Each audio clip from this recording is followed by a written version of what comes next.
गाड़ी के नंबरों में खुफिया राज क्या आप जानते हैं कि उसमें खुफिया राज क्या होते हैं?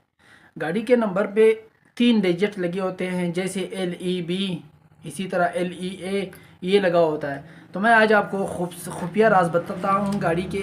LEA पहले जो 2 लफ्ज़ है ये आपके किसी भी डिस्ट्रिक्ट के लिए होते हैं। एंड वाला जो लफ्ज़ है इसमें खुफिया राज होते हैं। खुफिया राज मैं बताता हूँ कि क्या होते हैं। खुफिया राज ये है कि अगर आखिरी डिजिट ए से लेकर एच तक होगा तो वो किसी भी गाड़ी को नंबर प्लेट पे लगा होगा। कोई रिक्शा नहीं, कोई गवर्नमेंट गाड़ी नहीं, कोई बाइक नहीं। अगर मोटरसाइकिल के लिए है तो के से लेकर जेड तक। अगर सरकारी गाड़ी है तो जी लगा होगा उसको, और नंबर प्लेट ग्रीन भी कर सकते हैं। अगर चाहे नीम सरकारी के लिए आपका नंबर प्लेट जैसे वापडा LTC जे होगा उसका आखिरी डिजिट। कमर्शियल गाड़ी के लिए S या T होगा।